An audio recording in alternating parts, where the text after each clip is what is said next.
ساری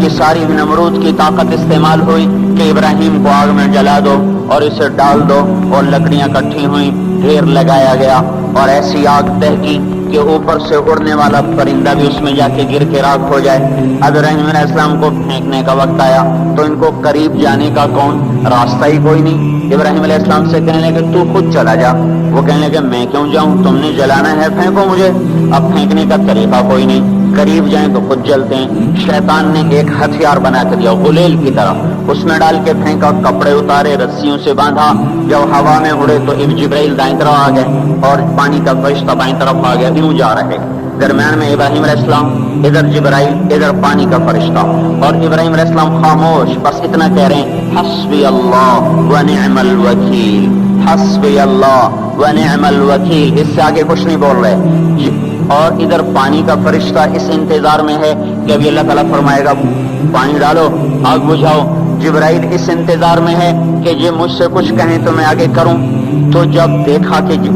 ابراہیم بولتے ہی نہیں ہیں تو وہ بے قرار ہو گئے کہ یہ تو جائے گا تو جل جائے گا، جبرائیل بھی تو یہی جانتے ہیں کہ آگ جلاتی ہے۔ کہنے لگے ابراہیم آپ کو کوئی ضرورت کوئی نہیں، تو فرمایا اما الیک فلا، ضرورت ہے پر مجھے تیری کوئی ضرورت نہیں، اما الی اللہ فنعم، بے شک اللہ کا ضرور محتاج ہوں، پر تیرا محتاج کوئی نہیں۔ جا رہے، جب جبرائیل سے بھی نظر ہٹ گئی اور پانی کے فرشتے سے بھی نظر ہٹ گئی تو اللہ تعالیٰ نے براہ راست آگ کو حکم دیا نار کونی بردن وسلام علی ابراہیم، اے آگ ٹھنڈی ہو جا سلامتی کے ساتھ میرے ابراہیم پر۔ تو اللہ جل جلالہ نے ایسا ٹھنڈا فرمایا، اس کی گود کو ایسا، اس کے شولوں کو گود بنا دیا، شولوں نے ابراہیم علیہ السلام کو گود میں لیا، جیسے ماں بچے کو چارپائی پہ لٹاتی ہے ایسے آرام سے انگاروں پہ بٹھا دیا، آگ کو شفاف بنا دیا، یہاں تک کہ ابراہیم علیہ السلام کا باپ آزر جو جانی دشمن اور قتل کے در پہ، جب اس کی نظر پڑی تو اس کی زبان سے بھی بے ساختہ نکلا نعم الرب ربک یا ابراہیم، اے ابراہیم تیرے رب کے کیا کہنے، کیا ہی زبردست ہے تیرا رب۔ میرے بھائیوں، کائنات میں جو بھی شکل ہے، جو بھی صورت ہے، اس کو اللہ نے بنایا ہے، وہ اللہ کے قبضے میں ہے، وہ اللہ کے تابع ہے، اللہ کی چاہت سے استعمال ہوتی ہے۔ اس جہان میں فیصلہ اللہ کا حتمی چلتا ہے، جو زمین کو کہے گا وہ کرے گی، جو آسمانوں کو کہے گا وہ کریں گے، جو ہواؤں کو کہے گا وہ کریں گی، جو پانیوں کو کہے گا وہی ہوگا۔ ساری کائنات میں چونکہ آخری فیصلہ وہ اللہ تعالیٰ کا ہے، اللہ تبارک و تعالیٰ نے انسانی زندگی کے حالات کو میرے بھائیوں اس کے اعمال کے ساتھ جوڑا ہوا ہے۔ ساری دنیا کی طاقتیں وہ اللہ تعالیٰ کے فیصلے کو بدل نہیں سکتی۔ جب لوگوں کے اعمال بگڑتے ہیں تو اللہ تعالیٰ حالات کو بھی برباد کرتا ہے اور آخرت کو بھی برباد کرتا ہے۔ مال نے نہ کسی کو اللہ کی بارگاہ میں پہلے عزت دلائی، نہ آج عزت دلا سکتا ہے۔ دنیا کے اقتدار نے نہ پہلے کسی کو کامیاب کیا، نہ آج کسی کو کامیاب کر سکتا ہے۔ یہ میرے بھائیوں آج کا دھوکہ ہے کہ ہم اپنی منشاہی پہ چل رہے ہیں اور ہمیں اللہ کے دستور کا پتہ نہیں ہے کہ اللہ تعالیٰ کن چیزوں سے راضی ہے، کن چیزوں سے ناراض ہے، کس پر اس کی پکڑ آتی ہے، کس پر وہ معاف کرتا ہے۔ اس لیے یہ ساری دنیا کے انسان انتہائی خطرے میں چل رہے ہیں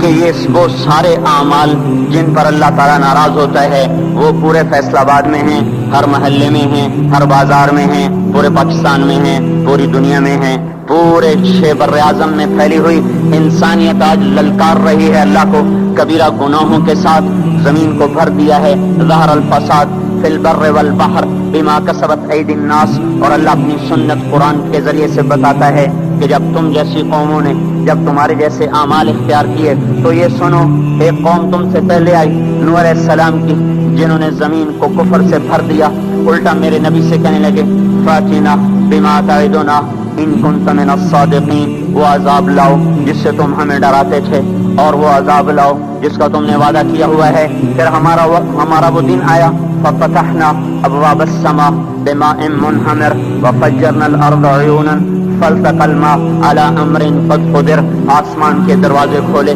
زمین کو چشمے بنا دیا، یہ نہیں کہا کہ زمین سے پانی نکل کر فجرنا الارض عیونا، ہم نے پوری زمین کو چشمے بنا دیا، روئیں روئیں سے پانی ابلنے لگا، اور آسمان سے پانی گرا، زمین سے پانی نکلا، اور ساری کائنات میں وہ پانی پھیلا۔ ایک تفسیر میں نے پڑھا کہ اللہ تعالیٰ کہ اگر اللہ تعالیٰ اس دن کسی پہ رحم کرتا تو ایک عورت پہ رحم کرتا جو بچے کو لے کے بھاگ رہی تھی کہ کوئی جائے پناہ ملے اور میں بچ جاؤں، اور وہ بھاگتے بھاگتے ایک اونچے پہاڑ پہ چڑھی، جس سے اونچا پہاڑ کوئی نہیں تھا، پیچھے سے پانی آیا، اس نے پہاڑ کو جو ڈبویا، پھر اس کے پاؤں پر چڑھا، پھر اس کے سینے پر آیا، پھر اس نے بچے کو اوپر کر لیا، پھر اس کی گردن تک آیا تو اس نے بچے کو یوں اپنے سر سے اوپر کر لیا کہ شاید بچہ بچ جائے، پر پانی کی موج نے نہ بچے چھوڑے نہ بڑے چھوڑے،